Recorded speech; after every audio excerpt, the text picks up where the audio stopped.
again. DeJulius puts up a three. And goal!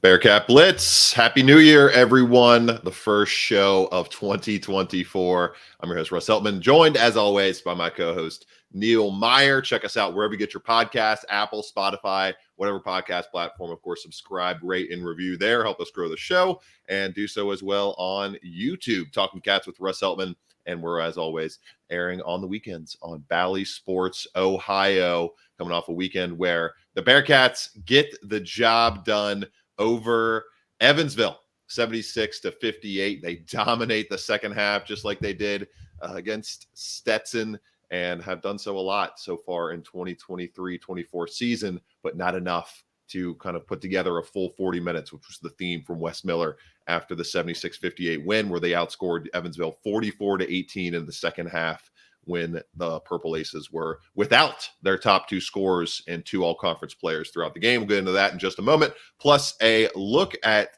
Big 12 basketball action, a conference projected right now to put roughly 9, maybe 10 teams into the conference tournament, maybe shaking out whatever happens in the, not the conference tournament, in the NCAA tournament, shaking out whatever happens in the conference tournament. You can maybe see a surprise or two happen in America's best conference. It's the deepest conference. It's the best top to bottom. We're going to get into that in the second portion of the show, and then close it out with our New Year's resolution for the Bearcats basketball program and our favorite memory from 2023, just overall covering the teams, as, of course, Neil Meyer doing so with front office news, and newly in the past couple weeks with us at All Bearcats, and me on the All Bearcats side of things at allbearcats.com.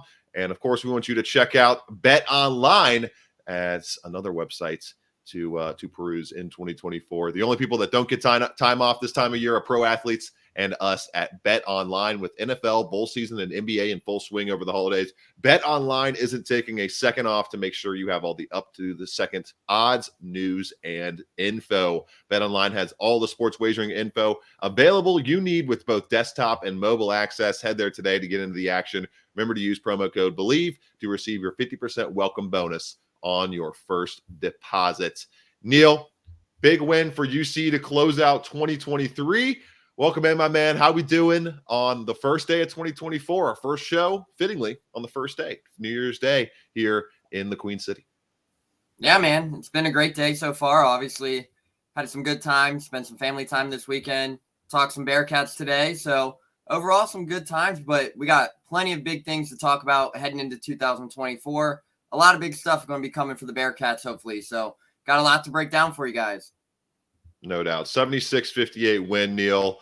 We had a complete showing from Day Thomas on both ends of the floor. His shot didn't really fall, but to me, I thought he was kind of the most impactful player in the game, and it was good to see him kind of really impact the game at all levels with 10 points, 6 rebounds, 7 assists. He was passing the ball well. He had his first multi-steal, multi-block game as a Bearcat in this one. And that kind of, to me, Neil, felt like a game where Cincinnati brought the pain on the boards. They out-willed Evansville throughout the game. It's a team that was missing Ben Humricus and who was that? Chuck Bailey. Yeah, Chuck Bailey, the freshman 10-plus point per game scorer as well. So they were outmanned a little bit in terms of just overall talent, even though UC was also missing CJ Frederick and Aziz Bandago again in this one. And you could kind of tell in the first half, they really missed them down. They missed the Aziz Bandago down low. The paint points were a mess.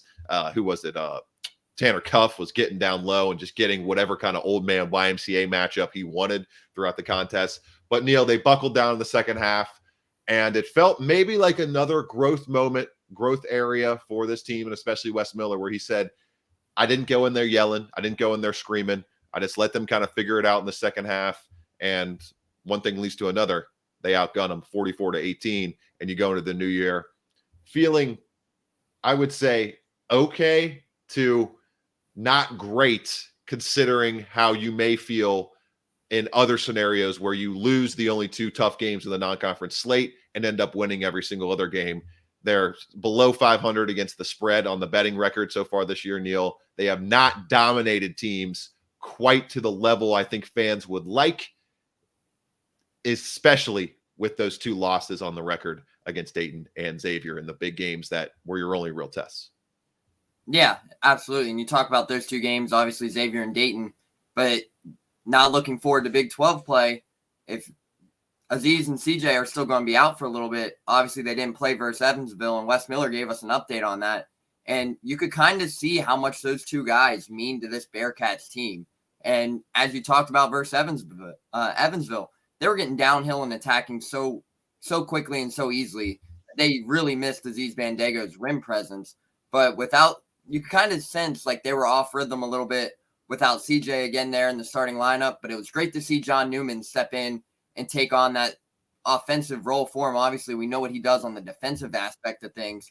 But John was great for sure. He was attacking the rim well and doing it really efficiently on offense. Yeah, 6 of 8 shooting, 16 points, is season high. That was kind of the night you needed for somebody to, whether it was Dan Skillings, John Newman, Simas Lukosius also had what I thought was his best game of the season. So you knew you needed something from one of those 2 guys. Obviously, Dan was coming off a 29-10 night versus Stetson, so it was all about how he would respond in that situation. And he only finished with 10 points. But overall, they're still trying to piece things together, it seems, and heading into a conference slate where you're kicking off the season versus 3 top 25 teams in BYU this weekend, Texas and Baylor, before you get kind of the easy break versus TCU. And that's not even an easy break because TCU is starting to play some good ball as well. So hopefully they can get this week of preparation underway, take it day by day, get ready for Big 12 conference play that kicks off this Saturday. 1,000%, Neil. And you kind of look at the progression of the team.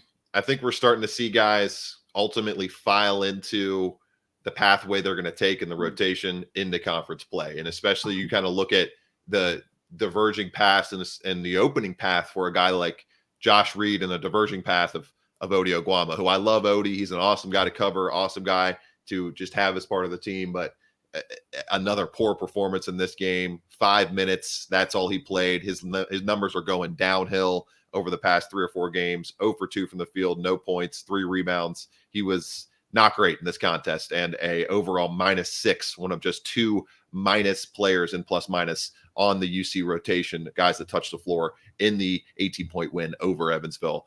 The number 1 plus minus guy, and it felt like it watching throughout the game, even though he did only take 3 shots, was Josh Reed, the sophomore forward, the sophomore wing. A really, really great sign, a really positive sign of life for his development and his ability to maybe grow some more in this rotation, especially with CJ Frederick.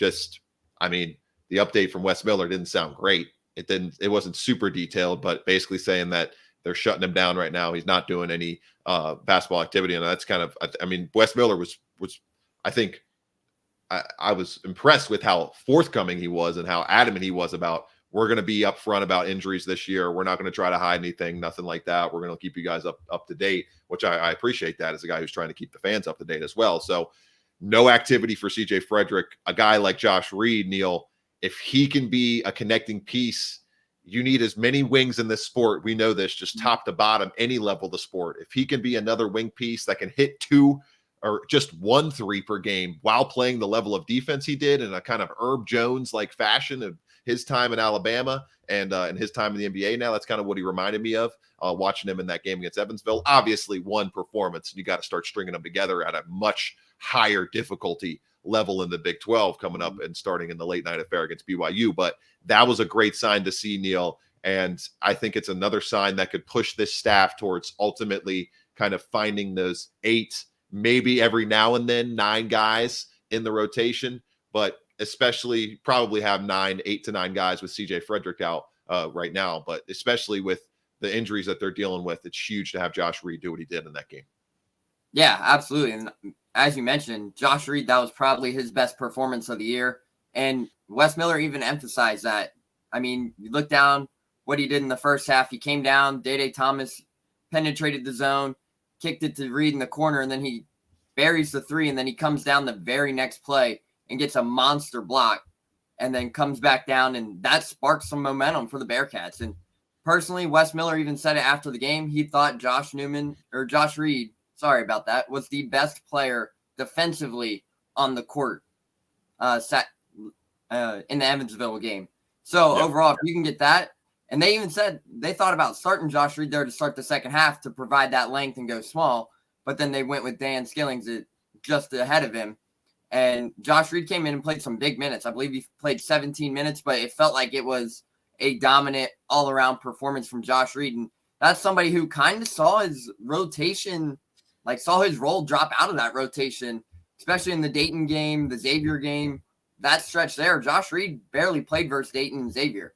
And then he comes in and seizes his opportunity in his moment. And right there, with his performance versus Evansville, if he can continue to string that along, as you mentioned, Russ, he has an exciting future for the Bearcats team this season. Obviously, we talk about CJ Frederick, and the update Wes Miller gave completely shut down. So don't really know the timetable on a guy like CJ Frederick yet. But if you can start to develop and get those possessions on both ends of the court from Josh Reed and get him to play like how he played versus Evansville, the Bearcats are in great hands, in my opinion, because then you have John Newman on the defensive end. You have Josh Reed, who can also provide that defense with his length, 6'7", long span, can really defend. So overall, if they can string that together, I think they'll be in great hands heading into the Big 12. But it is concerning with CJ Frederick still out of the lineup and what is left to really be determined with him and how long he'll be out with that hamstring injury. Right. And Wes Miller made the point on his radio show last week and kind of answered our question that we brought up on the show. Why wouldn't you slim the rotation down ahead of conference play? Well, this is the reason, because you got two key starters out right now, two key guys that are going to be playing when they're back, when they've been in the lineup. They're playing 20 to 25 plus minutes per game.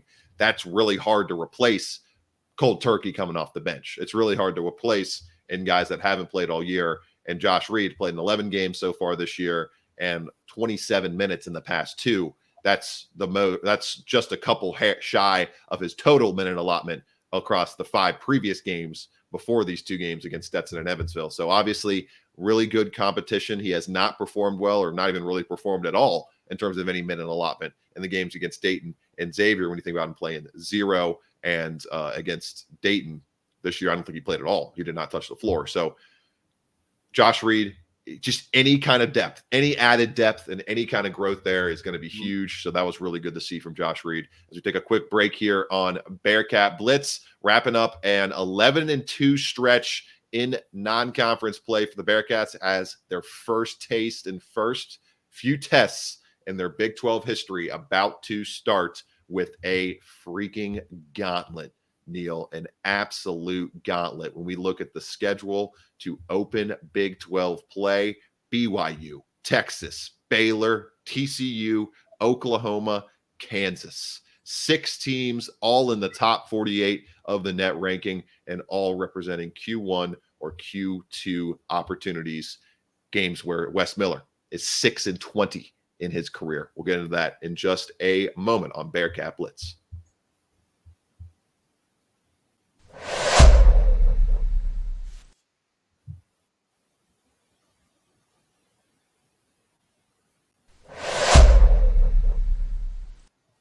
Big 12 play about to get going with Cincinnati right there with a pack of 11-2 teams in the conference. They are about to take on BYU this coming Saturday, January 6th at 10 p.m., little 10 p.m. late night tip-off from the Marriott Center in Provo, Utah. BYU, the number 2 ranking team in the country.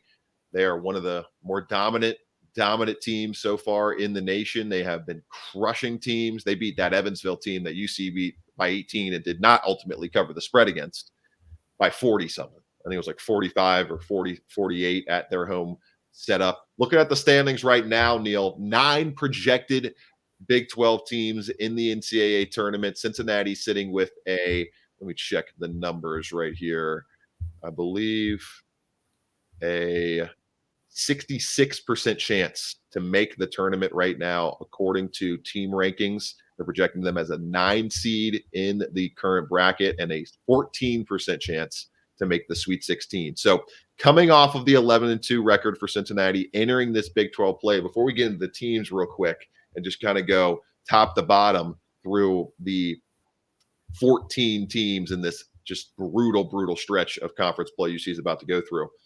Neil, they didn't ultimately crush themselves or really kill themselves at all in terms of hopes to make the NCAA tournament.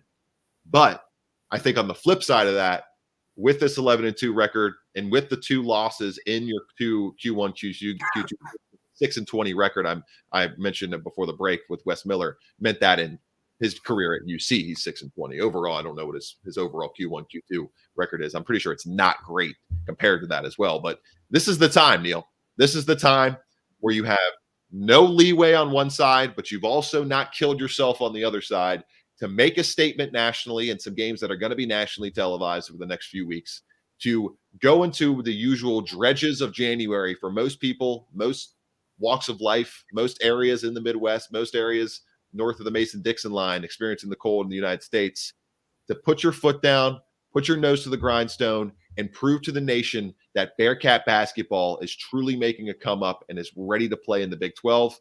If not, I mean, I see a scenario where they could go 3-3, maybe 4-2 max in this stretch to 0-6. I think it's on the table with what we've seen so far in terms of the lack of consistency and, as Wes Miller put it, the lack of a 40-minute performance so far through 13 games.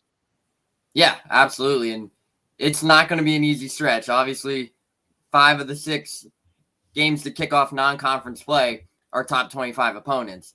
So, and BYU's playing their best basketball of arguably last decade or so, if we're being honest, probably since the Jimmer Fredette era.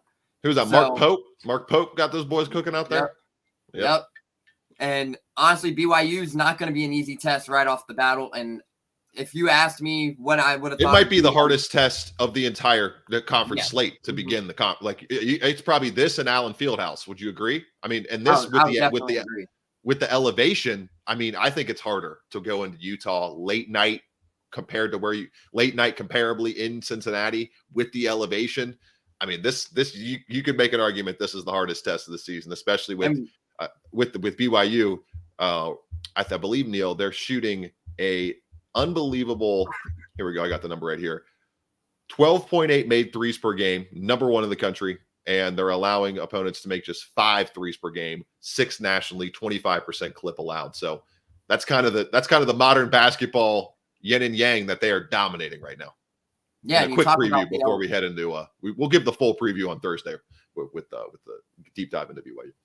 Yep, and you talked about the elevation too. I mean, we saw what happened last year at Utah Valley in the NIT with the elevation, so that plays a factor into this one. But then it's never easy. I mean, you get Texas at home, which is going to be a great atmosphere, so that at least you get the home environment for that one. In the Bearcats, and that's going to be a stripe out too, I believe, right? Stripe out, just announced, yeah.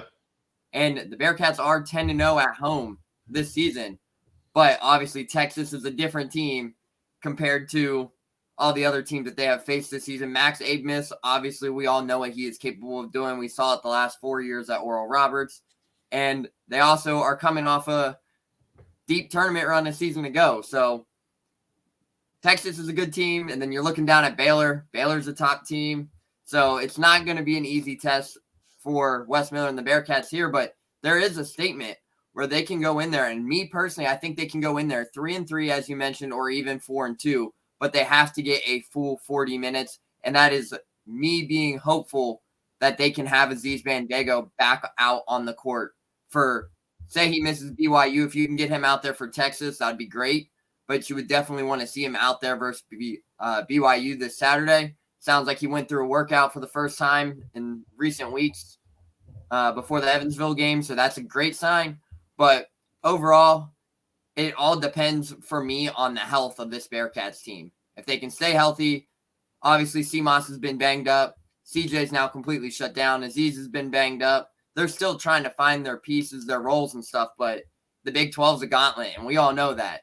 And Russ, we talk about 9 teams out of this conference potentially able to make the NCAA tournament, and a team that comes to mind that shouldn't be a sleeper when talking about the Big 12 was West Virginia.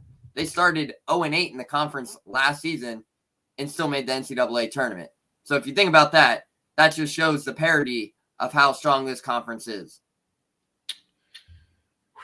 I'm so excited, man. I am so excited for these matchups. I'm so excited for I love covering the sport. It's my favorite sport to cover, to be honest. But I mean, there's only so many home matchups against Evansville that we could go through here, where it's just there's over 150 spot on KenPom difference between the teams. Like, give me the Dayton matchups, give me the Xavier matchups. That's the stuff I live for, covering the sport, and I cannot wait to get it basically night in, night out, twice a week over the next 3 months. It's going to be super, super awesome. I cannot wait for it. As we'll get into a quick look at the Big 12, where we stand right now. 1-13-0 team, Neil. It's a team that I may have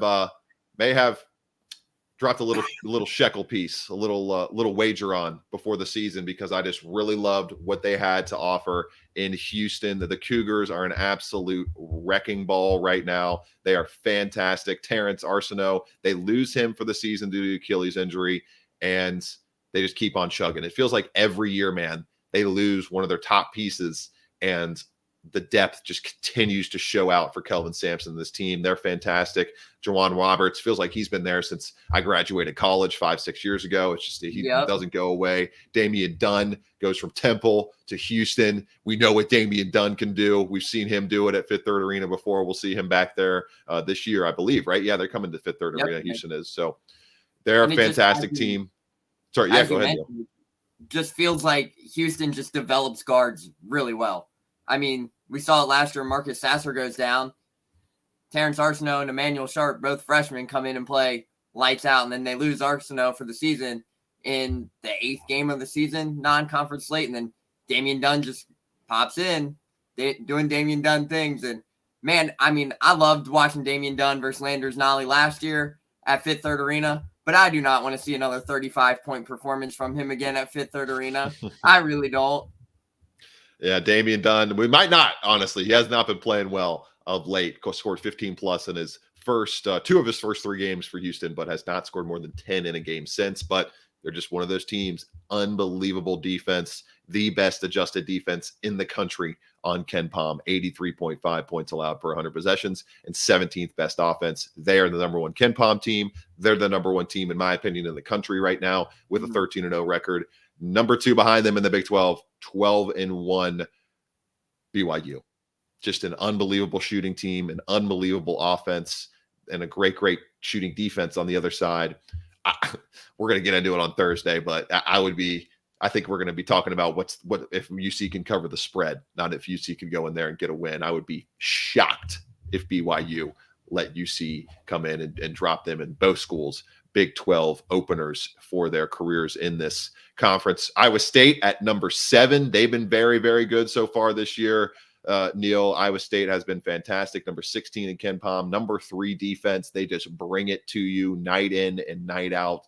And the number 45 ranked offense. They've been very good so far this year and are 2-1, 2-2 overall in Q1, Q2 games with an 11-2 record. Kansas at 11-1. They're 3-1 in Q1 games so far, so have been tested thoroughly in non-conference play. 1-0 in Q2 games. We know what Hunter Dickinson brings. We just know overall what Kansas is as a kind of juggernaut team in a dynasty type of scenario with Bill Self and his time at Kansas. They've been fantastic.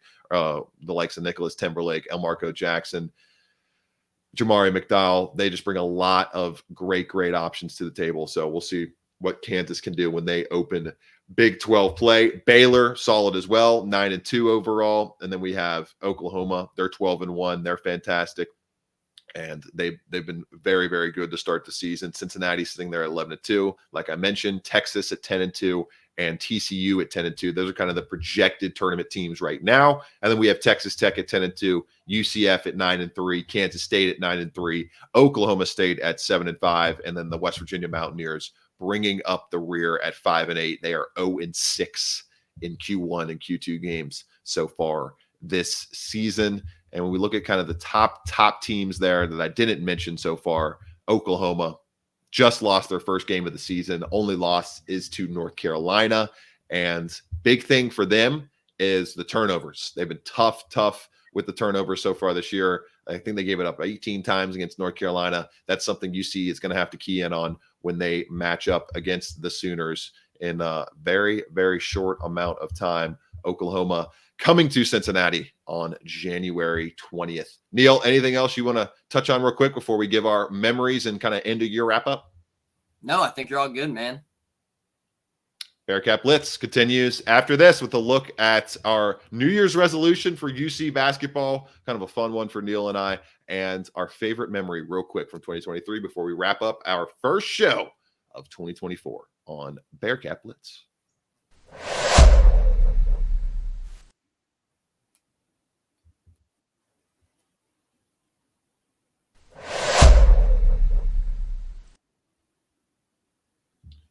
Neil Meyer of Front Office News and allbearcats.com here with yours truly, Russ Heltman on Bearcat Blitz. I'm your All Bearcats reporter. Check us out on Apple, Spotify, Google, whatever podcast platform you get your shows on as we wind down our first episode of 2024, but winding down completely 2023. Neil, let's do our favorite memory, and then we'll do our New Year's resolution to kind of end it in notable correct order there in terms of the end of 2023 going into 2024. UC Hoops, we have a New Year's resolution for them, but first, my favorite memory of 2023, I think it was the moment of kickoff in the UC Oklahoma game on September 20th, 20-6 loss, unfortunately, for the Bearcats. And I know the fans really wanted to keep the momentum going of a 2-0 start. And obviously things were just completely downhill from there. It was one of the worst, if not the worst seasons this century for Cincinnati football, but over 38,000 strong, over capacity crowd, the shaking of the press box in that moment, just overall the pageantry, the entrance into the Big 12, that's got to be my top memory. Neil, what about you? Yeah, so I'd put that as a close second for mine, but my first one, my top memory of 2023 has to be the final home game for David DeJulius. Obviously, everything he endured as a Bearcat, he was the definition of a Bearcat for those who really didn't get to know him on the personal side like we did. He was a blast to cover. He was everything you wanted as a person, as a player. He embraced the community. He did just about everything you could the right way. And to see him go out with a 30 ball on his final game at Fifth Third Arena, gets to kiss the Sea Paul, him walking off with his hands up in the air, that's just something like you won't forget. And that's one of those games that if you ask many Bearcats fans, what was your favorite memory over the last few seasons? That's probably one that comes up to a lot of people's mind just because of the kind of caliber player David DeJulius was. So overall, that was probably my favorite memory just because, man, seeing someone kiss the Sea Paul, their final game, we haven't got to see that quite often. And nobody deserved that more than David DeJulius in that moment. DJ, man, I love David DeJulius. One of my favorite players, favorite just human beings I've ever covered in my short time, but growing. Man, another year, your turn in the calendar too. It's a growing amount of years that we've been in this industry, and David DeJulius is one of the real ones. Love David. Wish him all the best in his pro career over there. And was he? He's in Greece, right? Playing in the Greek league. Shout out David DeJulius. All right. Speaking of Bearcats legends, will a Bearcat become a legend in this conference slate? Will Cincinnati get into the NCAA tournament for the first time this decade? There's no locks right now. Like I mentioned, 66% chance you could flip one way, you could flip the other way, and they've been on who is Joe Lunardi's next 4 out teams kind of over the last 2 weeks. So obviously no sure thing just yet. A way that they could get closer there, Neil, I think in terms of a New Year's resolution heading into 2024 is in this conference slate. I just don't know if they're going to be able to rely on their shot making, rely on their shooting to the level that they've had to and drastically seen it change in terms of drop off on the road compared to at home. That's going to continue in my eyes. I don't see them shooting well on the road in their first year in Big 12 play. And to combat that, they need to resolve the free throw issue. You got to start getting to the line a little bit more. You got to be more aggressive in that sense. And you got to just hunt contact. And overall, they did a better job defensively of not drawing or not giving up contact and not getting calls on themselves in the Evansville matchup. But against better opponents, we haven't seen that yet. So that's one thing on the defensive end. But I'm mostly talking about a resolution of, in the Wes Miller era, can we get a team in his kind of purview to be better than 220th or higher in terms of overall free throw rankings, in terms of attempts, and also free throw percentage, which they're not very good at either so far this year. 222nd in free throws made so far this year, and 266 in free throw percentage. So in terms of free throws made, free throws percentage, can you get that closer to the 150 range? I think if they do, it's going to allow them a little bit more leeway with streaky cold shooting from outside, streaky jump shot shooting, which we've seen happen to them in conference play under Wes Miller. That's a big thing for me. Can they get more aggressive and more downhill in conference play to kind of bring what they lack in overall flowing talent into an equation of brutality, physicality, and kind of make it even out more there? What do you got, Neil, as we wrap up here? Yeah, definitely the free throws has to be the main resolution. I mean, I think JT and I were talking about the other night, Russ. It was like, seems like every time they go to the line, they're splitting a pair. And those are the easy ones. You got to even when they get to them, they're shooting 60%, which is just it's got to be closer to 70. You got to find a way to get it. Got to find a way to improve that number, especially heading into Big 12 play. You know, if you can get to the line, especially versus 7 top 25 opponents maybe throughout the season, because you know rankings will change and whatnot. You got to take the freebies and you got to find ways to capitalize on them, because free throws are what win you games. But another resolution would just get the team healthy. Get your whole squad healthy. Obviously, this has been a team that's been banged up with injuries. CMOS has had a very unfortunately start for his Bearcat career. I mean, he twisted an ankle versus Howard, the car situation. Now we have a shoulder injury. It just seems he's just now starting to find his groove. And he even said he was close to 100%, but it might be hard to get to that 100% following the Evansville game. And then you have Aziz still out, who obviously missed time due to the NCAA waivers situation. And now you have CJ, who tweaked a hamstring. They held him out, and then they brought him back, and now he re-aggravated it. Now the timetable for his return is something that is still to be determined, basically. So overall, just get healthy. That would be the thing, because everyone knows the excitement around this team heading into the season was if they can all stay healthy, get everyone eligible, they'd be a very fun team to watch. But right now, it's just not the case. They're just not healthy. So they got to get healthy heading into Big 12. Along with that, as you mentioned, just knock down some free throws.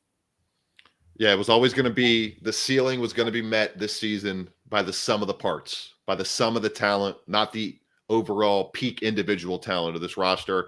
You need all those parts to kind of realize that dream. We'll see what the Big 12 dreams have in store for Cincinnati in 2024 on both the hardwood and the gridiron. Fans expecting a lot more wins in football this coming year. We'll see if that happens in both football and basketball. We'll be here to cover it all on Bearcat Blitz, presented by Bet Online. This is the second.